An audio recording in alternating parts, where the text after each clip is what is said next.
नमस्कार प्रिय विद्यार्थियों। आज के वीडियो के माध्यम से हम लोग चर्चा करेंगे सोशियोलॉजी बीए थर्ड सेमेस्टर के बच्चों के लिए इकाई संख्या 2 का पहला चैप्टर। आज के चैप्टर के माध्यम से हम लोग जानेंगे कि आखिरकार सामाजिक उद्विकास किसे कहते हैं। आप मेरा चेहरा देख पा रहे होंगे, बहुत ही सूखा सूखा सा प्रतीत हो रहा होगा। और बेसिकली 5 तारीख के बाद या 5 तारीख को मेरी एंगेजमेंट थी। आप लोगों ने बहुत ज्यादा, मैंने फोटो डाली यूट्यूब पर, जो भी फोटो मुझे मिली उसको मैंने डाल दिया वैसे ही। और उसके बाद में बहुत सारी बधाइयां आप लोगों ने प्रेषित करी, उसके लिए करबद्ध होकर के आप सभी को बहुत बहुत धन्यवाद।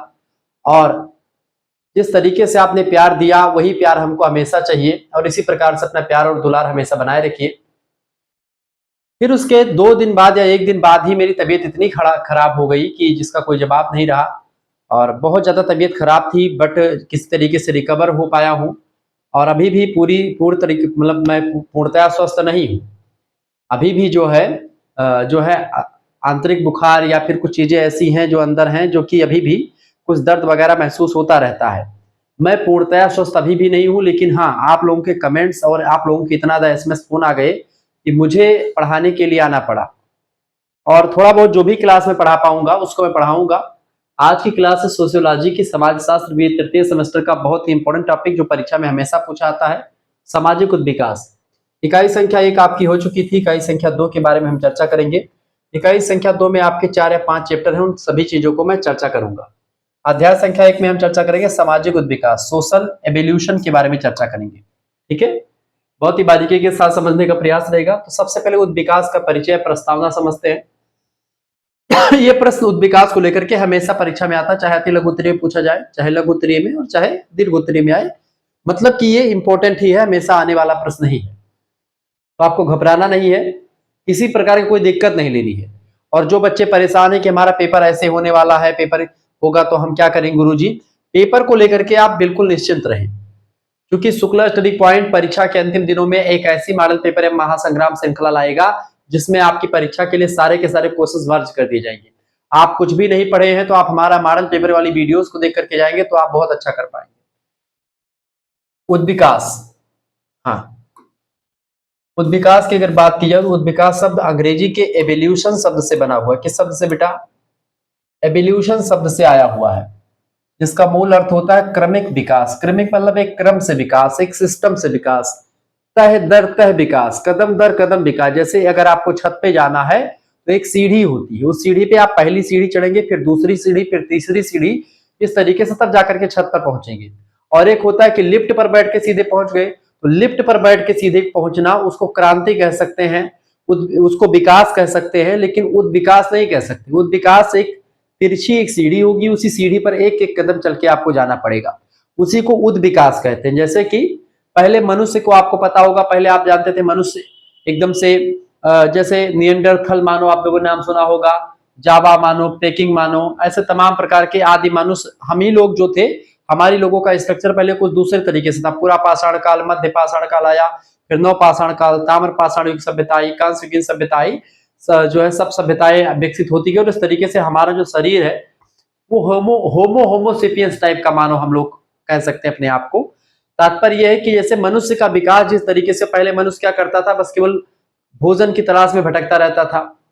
फिर भोजन के बाद में वो मकान बनाने की सोचने लगा, आवास की, फिर कपड़ा पहनने के लिए सोचने लगा। इस तरीके से रोटी, कपड़ा और मकान, ये तीन मूलभूत आवश्यकताओं को पाने के बाद में मनुष्य और भी ज्यादा आगे बढ़ने लगा। धीरे धीरे करके आग का आविष्कार हुआ, फिर मांस को भून करके खाया जाने लगा। फिर उसके बाद में आपका पहिए का आविष्कार हुआ, एक स्थान से दूसरे स्थान पर व्यापार बढ़ा और इस तरीके से पशुपालन होना शुरू हुआ। खेती में तमाम प्रकार के उपकरणों का विकास होता गया। तो तमाम चीजों के आ जाने से समाज में नई नई प्रकार के विकास धीरे धीरे करके होते रहे और ये एक बैग नहीं हो गया। सामाजिक उद्विकास एक लंबी प्रक्रिया के द्वारा सिस्टम दर सिस्टम, तह ब तह एक क्रमिक विकास के रूप में हुआ। इसीलिए यहाँ पर एक शब्द है क्रमिक उद्भव, यानी कि आदि मानव से लेकर के अब तक के आधुनिक मानव बनने की प्रक्रिया को हम उद्विकास कह सकते हैं। ठीक है। और परिवर्तन, तो इसका मतलब क्या होता है? एक क्रमिक उद्भव और परिवर्तन। सामाजिक उद्विकास का तात्पर्य है कि समाज का धीरे धीरे और एक नेचुरल ढंग से, यानी प्राकृतिक तरीके से सरल रूप से, इसमें मनुष्य का कुछ हाव भाव नहीं चलता है, मनुष्य इसको बदल नहीं सकता है। ये बहुत ही धीमे धीमे और एक नेचुरल ढंग से, प्राकृतिक ढंग से समाज में बदलाव होता है। उसी को सामाजिक उद्विकास के नाम से हम जानते हैं, आप भी जानेंगे।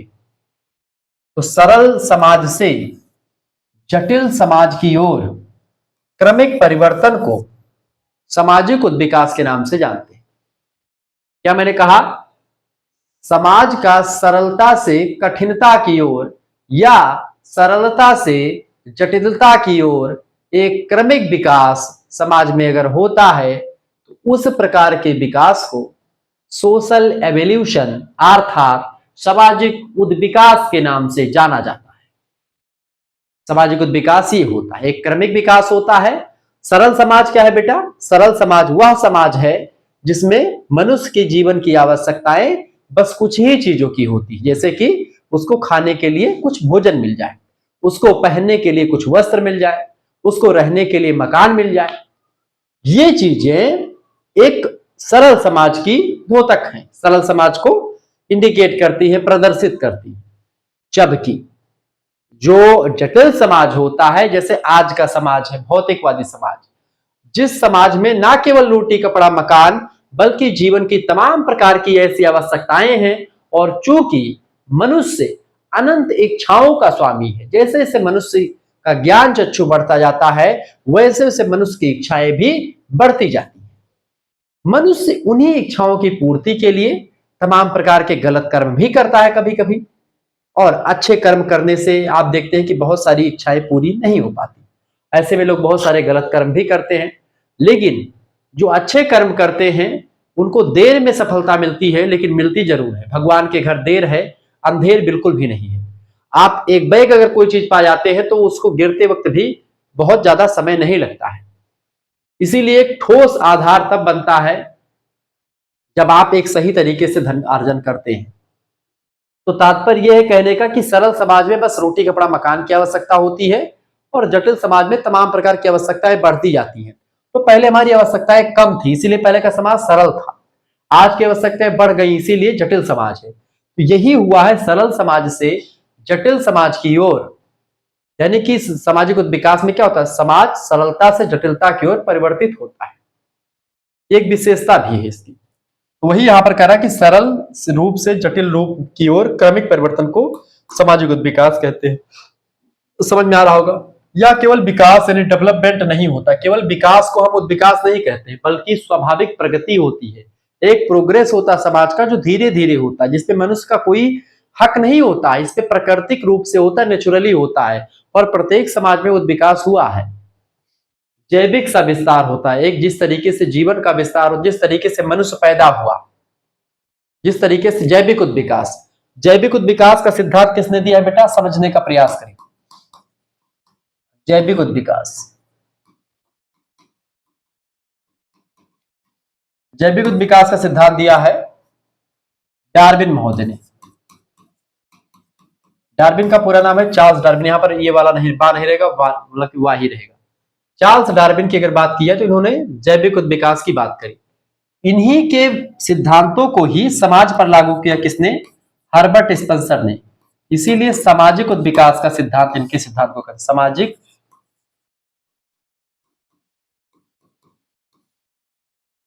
सामाजिक विकास की बात किसने करी है?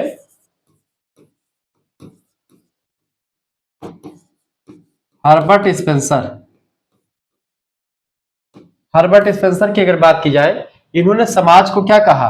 हर्बर्ट स्पेंसर ने कहा कि समाज एक सावयव की भांति होता है। सावयव मतलब होता है शरीर। सावयव का मतलब क्या होता है बाबू? शरीर। तो समाज क्या है? एक सावयव की भांति। जिस तरीके से एक शरीर का निर्माण विभिन्न अंगों से मिलकर के होता है, ठीक इसी प्रकार से एक समाज का निर्माण समाज के विभिन्न रूपों से मिलकर के होता है, और इसी को सामाजिक संरचना कहते हैं। तो डार्विन महोदय ने क्या कहा था, ये समझने का प्रयास करें। जैविक उद्विकास, जीवों का विकास कैसे हुआ है, जिस तरीके से आप बताएंगे जीव, पहले एक कोष के जीवों का विकास है, फिर धीरे धीरे जीवों का विकास हुआ। तो जिस तरीके से एक बच्चा पैदा होता है, मैं आपको समझाऊं, जैसे एक बच्चा पैदा होता है वो छोटा होता है, उसका विकास धीरे धीरे होता है। घर के लोगों के द्वारा वो बढ़ नहीं सकता कि आज बच्चा पैदा हुआ 1 महीने बाद में वो 1 साल जैसा प्रतीत नहीं होगा। वो बच्चा 1 महीने में 1 महीने के जैसा ही होगा। एक नेचुरल डेवलपमेंट बच्चे का होता है। जिस तरीके से घर में छोटा बच्चा पैदा हुआ, 1 महीने बाद मसवारा हुआ, 6 महीने बाद में फिर उसका कुछ और फंक्शन हुआ, मान लेते हैं अन्नप्राशन वगैरह किया, 1 साल के बाद में कुछ और सिस्टम किया गया, तो इस तरीके से बर्थडे मनाया गया, ठीक है। फिर 3 साल पे मुंडन संस्कार उसका हुआ, तो इस तरीके से तमाम चीजें जो है वो करता रहता। तो कहीं ना कहीं पे आप देखें उसका एक क्रमिक विकास होता है। जिस तरीके से एक छोटा बच्चा एक बड़े मनुष्य के रूप में बदलता है जिस प्रक्रिया के द्वारा, वह प्रक्रिया भी सामाजिक उद्विकास या एक जैविक उद्विकास होता है। तो मनुष्य का एक छोटा सा एक मांस का लीथड़ा जो बच्चा होता है छोटा सा, वो धीरे धीरे समाज में बढ़ता है और समाज की सब चीजों को सीख लेता है। सामाजिक प्रक्रिया, सामाजिक स्तरीकरण के तरीके, समाजीकरण की प्रक्रिया के द्वारा, सोशलाइजेशन जिसको कहते हैं। तो डार्विन ने इन चीजों को बताया। डार्विन ने बताया कि जो है जिराफ क्यों नहीं रह गए, जिराफ का अंत क्यों हुआ। हालांकि इस पे जाएंगे बड़ा लंबा हो जाएगा। जबकि स्पेंसर महोदय इसी चीज को समाज पर लागू करते हैं। ये भाई साहब कहते हैं हर्बर्ट स्पेंसर कि जैसे मनुष्य पहले किस तरीके से, आज किस तरीके से हो गया, तो ये सब विकास हर्बर्ट स्पेंसर ने समाज पर लागू कर दिया। तो यहाँ पर सामाजिक शब्द है, यहाँ पर जैविक शब्द है। जीवों का उद्विकास कैसे हुआ उसको डार्विन ने बताया, और समाज का उद्विकास कैसे हुआ इसको हर्बर्ट स्पेंसर ने बताया। स्क्रीनशॉट आप ले सकते हैं, फटाफट से ले लीजिए। जैविक विज्ञान में इवोल्यूशन जिस प्रकार प्रजातियों के क्रमिक उद्भव को समझाता है, समाज शास्त्र में यही सिद्धांत समाज के क्रमिक परिवर्तन को बताता है। ये रहा एक परिचय मूलभूत जो मैंने आपको बताया। अभी हम इसके अर्थ और परिभाषा को समझेंगे। तो सबसे पहले अर्थ को समझते हैं। सामाजिक उद्विकास का अर्थ, सामाजिक उद्विकास वह प्रक्रिया है जिसमें समाज अपनी आंतरिक शक्तियों और परिस्थितियों के प्रभाव से धीरे धीरे सरल रूप से जटिल रूप में परिवर्तित होता है। अविभाजित समाज से विभाजित समाज में बदल जाता है। अल्प संरचित समाज से संरचित या सुव्यवस्थित समाज में बदल जाता है। एक ऐसी प्रक्रिया सामाजिक विकास की होती है जिससे समाज जो होता है सरल से जटिल की ओर बदल जाता है, अविभाजित से विभाजित की ओर बदल जाता है, अल्प संरचित से सुव्यवस्थित की तरफ बदल जाता है। ये प्रक्रिया सामाजिक उद्विकास की प्रक्रिया के द्वारा होता है। विभिन्न विद्वानों की परिभाषा को समझने से पहले आपको बता दूं कि अगर आपको हमारे साथ जुड़ना है, हमारी लाइव क्लास से जुड़ना है, हमारे पीडीएफ से पीडीएफ नोट्स प्राप्त करने, सभी यूनिट के पीडीएफ नोट्स तैयार हो रहे हैं। 9161936062 इस नंबर पर आप व्हाट्सएप पर एसएमएस कर दीजिएगा। मात्र 100 रुपए फीस में आपके लिए पूरी व्यवस्था कर दी गई है। अपना नाम, अपनी यूनिवर्सिटी का नाम, अपने सब्जेक्ट के नेम और आप किस सेमेस्टर में अपने सेमेस्टर का नाम लिख करके भेज दीजिएगा। 3rd सेमेस्टर सभी सब्जेक्ट का पीडीएफ नोट्स मिलेगा आपको मात्र 100 रुपए फीस में। केवल 100 रुपए फीस में प्रत्येक यूनिट का पीडीएफ नोट्स आपके लिए व्यवस्थित की गया है इस तरीके, जिस तरीके से मैं आपको बता रहा हूँ। ठीक है, ये सब पीडीएफ नोट्स आपको ग्रुप में मिल गया होगा, आप लोगों ने पढ़ा होगा। जो हमारे जो है पीएड वाले बच्चे हैं जो हमसे पढ़ रहे हैं पहले से व्हाट्सएप से जुड़े हुए हैं उनके लिए, जैसे ही आप इतना इस नंबर पर व्हाट्सएप पर क्लिक करके भेजेंगे आपके पास क्यूआर कोड यानी स्कैनर भेजा जाएगा। उसी स्कैनर क्यूआर कोड पर आपको 100 रुपए फीस जमा करनी होगी। 100 रुपए फीस आप ये खुद भी जमा कर सकते हो, आप किसी दूसरे से भी आप जमा करवा सकते हैं। जो भी आपके आस पड़ोस के हैं, आदि बगल के, या फिर आपके हित मित्र हैं, किसी से भी आप जमा करवा सकते हैं। बहरहाल आपको स्क्रीनशॉट उसका भेजना होगा, फिर उसके बाद में आपको ग्रुप से जोड़ा जाएगा। उस ग्रुप में आपको किसी से कोई बातचीत नहीं करनी होगी। लाइव क्लास की लिंक आपके पास भेजा जाएगा उसी ग्रुप में। जो भी जब भी क्लास होगी तो उसकी लिंक जाएगी। जो पहले की क्लासेस है उनकी वीडियोस मिल जाएंगी। साथ सबसे इंपॉर्टेंट बात यहाँ पर इस क्लास की, इस कोर्स की है कि पीडीएफ नोट्स आपको मिल जाएंगे, सभी यूनिट के पीडीएफ नोट्स। 8 यूनिट होते कुल मिलाकर के, तो 8 यूनिट के पीडीएफ नोट्स मिल जाएंगे। यूनिट नंबर 1 से लेकर के 8 तक की पीडीएफ नोट्स आपको केवल एक सब्जेक्ट नहीं बल्कि आपके जो 2-3 मेजर सब्जेक्ट होते हैं उनके, एक माइनर सब्जेक्ट, एक को करिकुलर, इन सभी के पीडीएफ नोट्स मिल जाएंगे। को करिकुलर के कम से कम आपके 5 से 6 या फिर 10 प्रैक्टिस सेट तक की व्यवस्था भी हो जाएगी। आपको बता दूं कि पिछले साल के क्वेश्चन पेपर भी साल फॉर्म में आपके मिलेंगे। जो क्वेश्चन पेपर होंगे बेसिकली सभी सब्जेक्ट के पीवाईक्यू भी मिलेंगे। आपको बता दो, बस आपको केवल फीस जमा कर देनी मात्र 100 रुपए। उसी में आपको पूरा 3rd सेमेस्टर की फीस है, 3rd सेमेस्टर की पूरी पीडीएफ आपको मिलेगी, को करिकुलर, माइनर, मेजर, सब कुछ। तो आप तुरंत एसएमएस करें, देर ना करें। मात्र 100 रुपए फीस है, कोई बहुत बड़ी फीस नहीं रखी गई है। इसमें आपको सीरीज किताब कुछ खरीदने की जरूरत नहीं पड़ेगी। मात्र 100 रुपए में आप जुड़ करके अच्छी तैयारी कर सकते हैं। चलिए स्क्रीनशॉट ले लीजिएगा इसका, तुरंत जुड़ जाइए, देर ना करो भाई। मात्र 50-100 रुपए फीस है। चलिए, विद्वानों की परिभाषा है सामाजिक उद्विकास में समझने का प्रयास करें। हर्बर्ट स्पेंसर साहब कहते हैं कि सामाजिक उद्विकास वह प्रक्रिया है जिसमें समाज एक समरूप स्थिति से असमरूप स्थिति में परिवर्तित हो जाता है। क्योंकि पहले का समाज एकदम समान था, सभी लोग समान थे, अब समाज में भिन्नता भी आ गई। मैकाइवर पेज कहते हैं कि यह एक सतत और स्वाभाविक प्रक्रिया है जिसमें समाज की संरचना यानी स्ट्रक्चर में समाज की संस्थाएं और समाज में कार्य जो होता है वो धीरे धीरे बदलते हैं और परिष्कृत होते हैं। एक जटिल प्रक्रिया जरूर है, परिवर्तित प्रक्रिया परिवर्तन होता है, लेकिन एक बैग नहीं होता है, धीरे धीरे करके परिवर्तन होता है, क्रमिक परिवर्तन होता है, सिस्टमेटिकल वे में परिवर्तन होता है। ग्लिन और ग्लिन साहब कहते हैं कि सामाजिक उद्विकास एक प्राकृतिक और स्वतः संचालित प्रगति है, एक ऐसा प्रोग्रेस है। समाज को ये हमेशा नीचे नहीं ले जाता, समाज को ऊपर ले जाता है। समाज का प्रोग्रेस होता है इससे, लेकिन प्रोग्रेस धीरे धीरे होता है। प्रगति एक बैग हो जाती है। प्रगति में आप चीजों को समझेंगे, संचालित प्रगति जिसमें समाज समय के साथ अधिक जटिल और कार्यात्मक बनता जाता है। बिल्कुल ठीक है। अब शुक्ला स्टडी पॉइंट के द्वारा एक परिभाषा आपकी खुद की तैयार की गई ताकि आप इसको आसानी से पढ़ पाए, समझ पाए। सामाजिक विकास वह क्रमिक और स्वाभाविक सामाजिक प्रक्रिया है जिसमें समाज सरलता से जटिलता की ओर, अविभक्त से विभक्त की ओर, निम्नतर स्तर से उच्चतर स्तर की ओर धीरे धीरे परिवर्तित होती है। इसी को हम सामाजिक उद्विकास कहते हैं। अब इसमें ज्यादा क्लेरिफिकेशन देने की कोई जरूरत नहीं बची मेरे हिसाब से। आगे बढ़ते सामाजिक उद्विकास की विशेषताओं पर समझने का प्रयास करें। अन्य प्रकार के सामाजिक परिवर्तन से इसे अलग करने वाली महत्वपूर्ण 12 विशेषताएं हैं जो कि सामाजिक उद्विकास को अलग करती है। सामाजिक उद्विकास की पहली जो विशेषता यह है क्रमिकता। एक क्रम से विकास होता है, यह अचानक नहीं होता परिवर्तन। इसमें विशेषताओं में लिखेंगे कि एक क्रम से विकास होता है, यह परिवर्तन अचानक नहीं होता, बहुत धीरे धीरे घटित होता है। ठीक है, पहली विशेषता। दूसरी विशेषता प्राकृतिकता यानी कि नेचुरलिटी होती है। उद्विकास किसी कृत्रिम बल से नहीं होता कि मनुष्य चाहे तो इसको बढ़ा दिया, इसको घटा दिया, मनुष्य का इस पे कोई जोर नहीं चलता है। उद्विकास किसी कृत्रिम बल से नहीं बल्कि प्राकृतिक और आंतरिक कारणों से होता है, इस पर मनुष्य का कंट्रोल नहीं के बराबर होता है। ठीक है, तो इसमें प्राकृतिकता यानी नेचुरलिटी होती है। तीसरी विशेषता होती है संरचनात्मक परिवर्तन यानी कि स्ट्रक्चर में परिवर्तन होता है। समाज की संस्थाएं बदलती हैं, संगठन में बदलाव होता है, नियम कायदों में बदलाव होता है, क्रमशः बदलाव होता है, अधिक जटिल होता है समाज धीरे धीरे करके। चाहे संस्थाएं हो, चाहे संगठन हो, चाहे कोई नियम कायदे हो, उसमें जटिलता आती है। ठीक है, सरलता से जटिलता की ओर समाज परिवर्तित होता है। चौथा विशेषता यह कि सरल से जटिल की ओर गति होती है। प्रारंभ में समाज एक रूप और अविभाजित था, अब वह विभाजित और विषम रूप में विकसित हो चुका है। ये सरलता से जटिलता की ओर परिवर्तन भी सामाजिक उद्विकास की विशेषता है। पांचवी विशेषता है निरंतरता, कंटिन्यूटी, मतलब कि इसमें कंटिन्यूसली परिवर्तन होता है। एक लंबी प्रक्रिया होती है और एक धीरे धीरे करके यह हमेशा चलने वाली प्रक्रिया है। यह सतत यानी सस्टेनेबल चलने वाली प्रक्रिया, हमेशा होने वाला परिवर्तन होता है।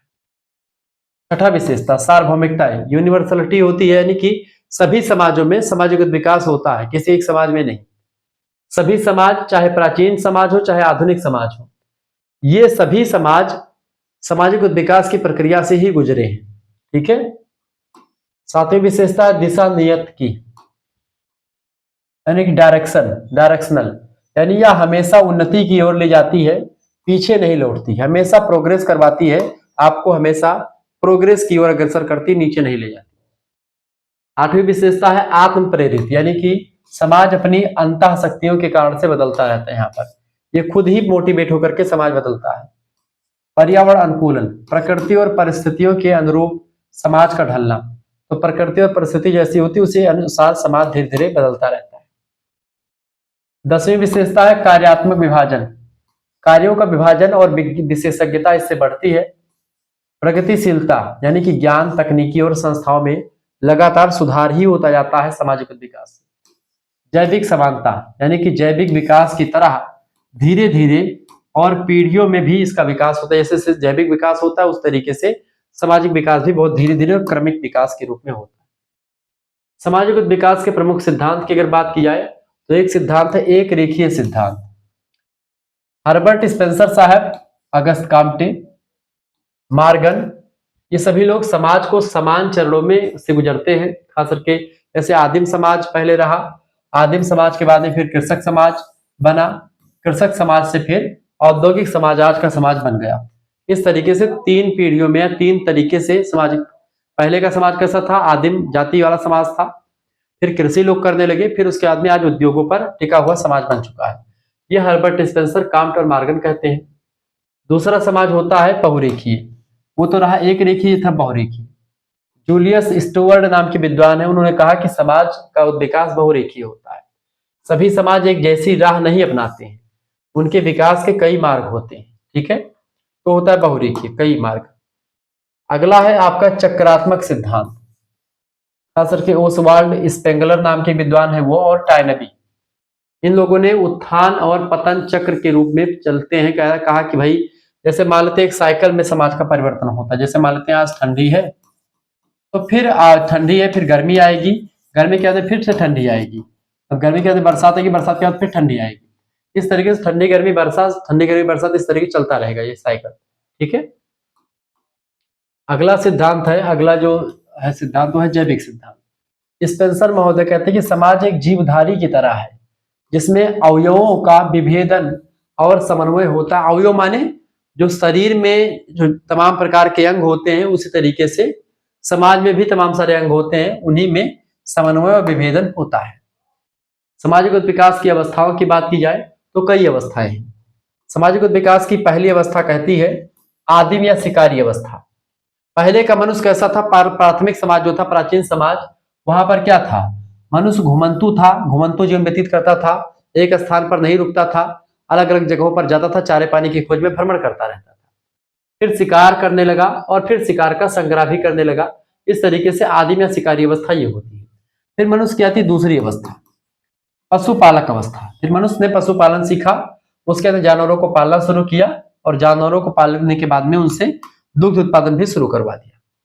उसके बाद में फिर तीसरी अवस्था आती है उद्विकास की, कृषि अवस्था। फिर मनुष्य ने कृषि करना सीखा, जब कृषि करना सीखा तो फिर अस्थायी निवास अपने आप ही डेवलप हो गया और ग्राम आधारित समाज भी बन गया, गांव बन गया और उस गांव में लोग रहने लगे, एक मुखिया हो जाने लगा, इस तरीके से व्यवस्थित हुआ। फिर आया औद्योगिक समाज, औद्योगिक अवस्था, मशीनों का प्रयोग अधिक होने लगा, शहरीकरण हुआ, लोग शहरों में बसने लगे और इस तरीके से समाज बदला। और पांचवा जो रहा है ये है उत्तर औद्योगिक या सूचना युग। आजकल का जो युग है ये सूचना युग चल रहा है, ज्ञान और सूचना आधारित समाज बन चुका है। आज सब कुछ, आज आप देख रहे हैं कि आर्टिफिशियल इंटेलिजेंस पर टिका हुआ है, एआई पर टिका हुआ है। एआई को आप बोल दीजिए कि भैया फोटो बना दीजिए, हमको कोट पैंट पहना दीजिए और हमको ऐसे दिखा दीजिए कि हम एकदम से सलमान खान जैसे लगे। आपको आपका फोटो एकदम से ऐसा बना देगा कि आप देखते रह जाएंगे कि भैया ये हम हैं। हम तो बोले एक बार एआई से कि भैया आप मेरा एक फोटो बना दीजिए, तो फोटो बनाया भैया, तो हमारा जो है एकदम से नाक वाक पे जो ये सब दाग वाग बना हुआ है सबको सफा दिया, पलक को एकदम से बढ़िया जो है सेट कर दिया, पूरा 3D वोडिंग सब पूरा बना दिया। ठीक है, बाल वाल जो भी ब्लैक वगैरह का एक आठ करिया वरिया मतलब एक आठ जो पके के बाल थे, जो 3 4 10 20 वो सभी को काला कर दिया। पूरा एकदम से जो दाढ़ी वाड़ी नहीं सेट थी, पूरी दाढ़ी वाड़ी सेट करके बना दिया बढ़िया। हाथ पे जैसे जो यहाँ पर जो रोए है पूरा सब रोया हुआ सब हटा दिया, एकदम से बैक्स कर दिया। घड़ी हम लगाए थे भैया, एक जो है लोकल घड़ी थी उसको लगाए थे, वो घड़ी बढ़िया टाइटन की बना दिया, 24,000 वाली घड़ी। अब देखो एआई यहां तक पहुंच चुका है। अब आप सोचो, अभी एक लड़कियों की फोटो वायरल हो रही थी, रेड कलर की साड़ी पहना करके और गुलाब लगा करके कानों पे और उस पे लगा करके, बड़ी फेमस वो पोज हुई थी। तो वो चीजें अलग है। तो उत्तर औद्योगिक सूचना जो चल रहा है, ज्ञान और सूचना आधारित समाज है। आज हर अवस्था में परिवार रहा है, हर अवस्था में धर्म रहा है, राजनीति अर्थव्यवस्था में गहरे परिवर्तन आप देखते हैं धीरे धीरे करके आए हुए हैं।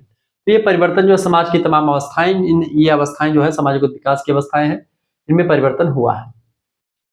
सामाजिक विकास को प्रभावित करने वाले कई सारे कारक है, जैसे कि पहला कारक है भौगोलिक कारक। जलवायु पर और स्थलाकृति प्रभावित करती है कि समाज का विकास कैसे होगा। आर्थिक उत्पादन और तकनीकी कैसे होती है, ये भी प्रभावित करती है।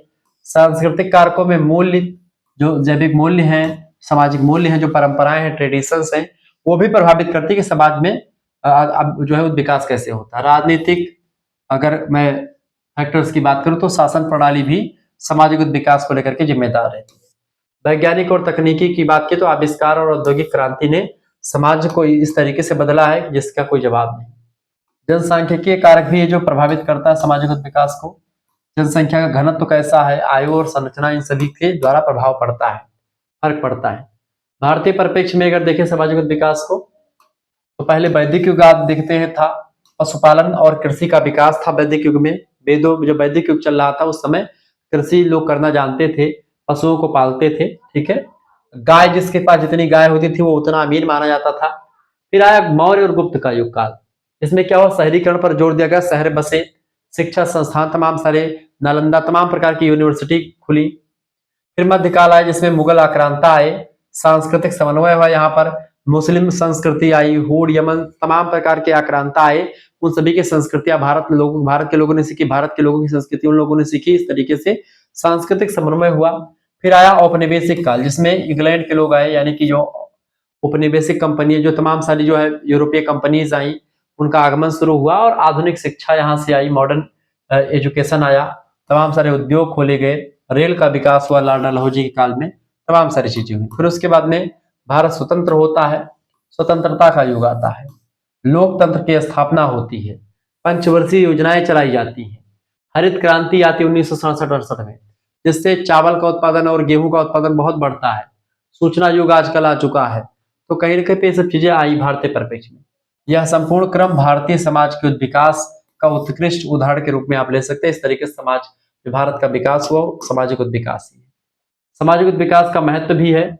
देखिए, पहला महत्व है समाज को स्थिरता से प्रगतिशीलता की ओर ले जाता है। जटिल संस्थाओं, खास करके परिवार, राज्य, अर्थव्यवस्था, इन सभी का विकास होता है। ज्ञान, टेक्नोलॉजी और संस्कृति का संवर्धन होता है, संस्कृति आगे बढ़ती है। मानव को उच्चतर नैतिक और बौद्धिकता के स्तर तक पहुंचाना, ये सब सामाजिक विकास के द्वारा ही संभव हो सका है। सामाजिक विकास का यह महत्व है। अतः निष्कर्षतः हम ये कह सकते हैं बेटा कि सामाजिक विकास समाज के क्रमिक और स्वाभाविक परिवर्तन का वैज्ञानिक अध्ययन है। यह बताता है कि कैसे आदिम समाज से आज का ज्ञान प्रौद्योगिकी युक्त वैश्विक समाज अस्तित्व में आया, किस तरीके से अस्तित्व में आया, उसका पूरा एक खाका तैयार करके हमको देता है। यह प्रक्रिया ना कभी रुकती है और ना उल्टी दिशा में जाती है, ये हमेशा प्रगति की ओर बढ़ती रहती है और आगे हमेशा बढ़ती भी रहेगी। सामाजिक विकास हमेशा होने वाला विकास है। विशेष टिप्पणी आप कर सकते हैं शुक्ला टिप्पणी के द्वारा। सामाजिक विकास समाज शास्त्र का आधारभूत सिद्धांत है। यह केवल परिवर्तन नहीं बल्कि समाज की एक जीवन धारा है जो हमेशा बहती रहती है अपने प्रगति की ओर, निम्नता से उच्चता की ओर, सरलता से जटिलता की ओर बढ़ती ही रहती है। सामाजिक विकास के 15 एमसीक्यूज आपके लिए मैंने तैयार किया, ये चर्चा करते हैं। समाज शास्त्र में एवोल्यूशन शब्द का प्रयोग सबसे पहले किसने किया था, बताएं। फटाफट से आप बताने का प्रयास करेंगे। समाज शास्त्र में एवोल्यूशन शब्द का प्रयोग सबसे पहले किसने किया था? हर्बर्ट स्पेंसर ने किया था क्या, या अगस्त काम्टे ने किया था? देखिए, अगस्त काम्टे समाजशास्त्र के जनक है 1838 में। करेक्ट आंसर हर्बर्ट स्पेंसर ही होगा। यहाँ पर उसका जो है व्याख्या दी गई। सामाजिक विकास को समाजशास्त्र में पहली बार व्यवस्थित रूप से हर्बर्ट स्पेंसर ने समझाया। यद्यपि जैविक सिद्धांत चार्ल्स डार्विन ने दिया, लेकिन समाज पर लागू करने का जो श्रेय है वो हर्बर्ट स्पेंसर को ही जाता है। इसको आप पढ़ लीजिएगा पीडीएफ में, बाकी मैं क्वेश्चंस करवाता हूँ। सामाजिक विकास किस प्रक्रिया को दर्शाता है? सामाजिक विकास बेटा क्रमिक और सतत परिवर्तन को दिखाता है। ऑप्शन नंबर इसका बी राइट आंसर होगा। सामाजिक विकास की जो होता है क्रिया प्रक्रिया किस प्रक्रिया को दर्शाता है? तो क्रमिक और सतत परिवर्तन को दिखाता है। यहाँ पर आपका लिखा हुआ, इसको पढ़ लीजिएगा। आगे बढ़ते, तीसरा नंबर प्रश्न आ चुका है।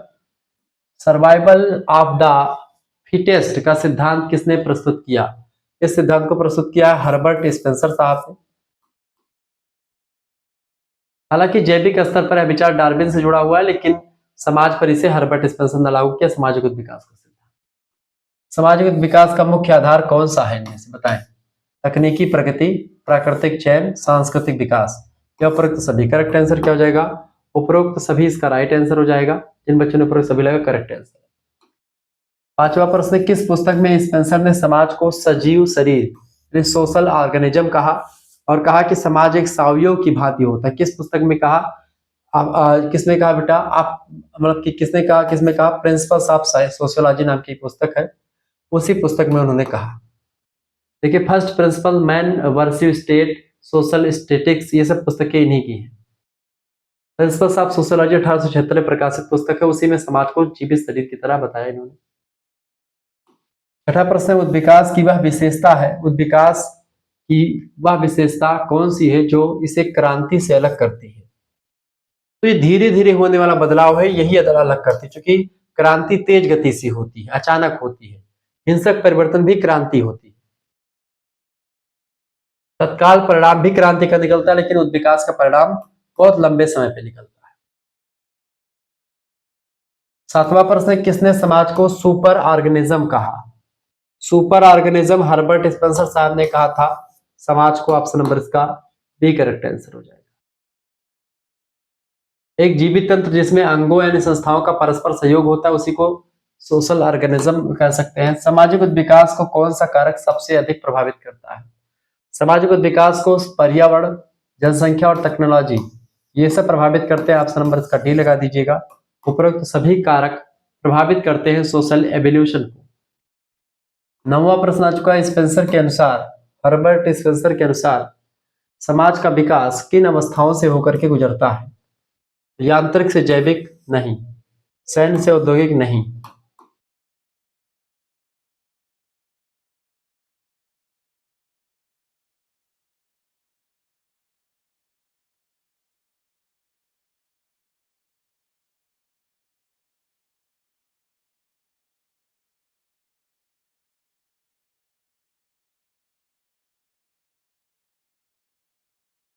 हर्बर्ट स्पेंसर ने समाज को दो चरणों में विभाजित किया है, एक सैन्य से, मतलब बिल्कुल मिलिट्री, सैन्य से औद्योगिक। इसका करेक्ट आंसर क्या हो जाएगा? बी ऑप्शन राइट आंसर होगा। अगला प्रश्न 10वां नंबर प्रश्न है, सामाजिक विकास का अध्ययन किस शाखा में मुख्य रूप से किया जाता है? तो सांस्कृतिक मानव शास्त्र में करते हैं। ऑप्शन नंबर इसका ए राइट आंसर हो जाएगा। 11 नंबर प्रश्न है, किसने कहा कि समाज का विकास प्रगति की ओर नहीं बल्कि जटिलता की ओर होता है? समाज का विकास प्रगति की ओर नहीं बल्कि जटिलता की ओर होता है, हर्बर्ट स्पेंसर ऐसा कहते हैं। ए ऑप्शन करेक्ट आंसर होगा। अगला प्रश्न है, कल्चरल लैग, सांस्कृतिक अंतराल या सांस्कृतिक विलंबना की अवधारणा किसने दी है? अकबर ने महोदय ने दी है सांस्कृतिक विलंबना। What do mean understand by सांस्कृतिक विलंबना, कल्चरल लैग? सामाजिक विलंबना, सांस्कृतिक विलंबना की बात की है। संस्कृतियां दो प्रकार की होती है, एक होती भौतिक संस्कृति, जैसे कि ये रिमोट भौतिक संस्कृति है, ये रिमोट भौतिक संस्कृति है। और जो मैं बोल रहा हूं या फिर जो विचार हमारे हैं, वो विचार अभौतिक संस्कृति, यानी जो दिखता है आपको वो भौतिक संस्कृति के अंतर्गत आता है। जो दिखता है आपको सुख पहुंचाता है, और जो नहीं दिखता है लेकिन आप उसको महसूस करते हैं, वह अभौतिक संस्कृति का एक उदाहरण होता है। जब संसाधनों का विकास बहुत तीव्र गति से हो जाता है, ये रिमोट बहुत ज्यादा पहले बन जाता है, लेकिन इस रिमोट चलाने की टेक्नोलॉजी या इसका चलाने का तरीका आपको नहीं पता होता है, ऐसे विकास को हम, ऐसी स्थिति को हम कल्चरल लैग कहते हैं। यानी कि भौतिक संस्कृति का विकास बहुत तीव्र गति से हो जाता है और अभौतिक संस्कृति का विकास उतना तीव्र गति से नहीं हो पाता है, वो पीछे रह जाती है विकास के मामले में भौतिक संस्कृति से अभौतिक संस्कृति। उसी को हम कल्चरल लैग कहते हैं, सांस्कृतिक विलंबना कह सकते हैं। अकबर निमकाब ने इसकी अवधारणा दी है, ये बात आप ध्यान रखिए। देखिए, विलियम एफ अकबर ने बताया कि भौतिक संस्कृति तेजी से बदलती है जबकि गैर भौतिक संस्कृति पीछे रह जाती है, यह भी विकास की प्रक्रिया को प्रभावित करती है। 13 नंबर प्रश्न, सामाजिक विकास के अध्ययन में किस प्राकृतिक वैज्ञानिक का सिद्धांत प्रेरणा बना है? तो वह है डार्विन। चार्ल्स डार्विन का सिद्धांत के आधार पर ही सामाजिक विकास को आधार बनाया, सामाजिक मतलब विकास का सिद्धांत दिया हर्बर्ट स्पेंसर साहब। सामाजिक विकास का प्रमुख परिणाम क्या है? प्रमुख परिणाम क्या है इसका? संस्थाओं का विभेदीकरण। बिल्कुल राइट आंसर आपका बी ऑप्शन।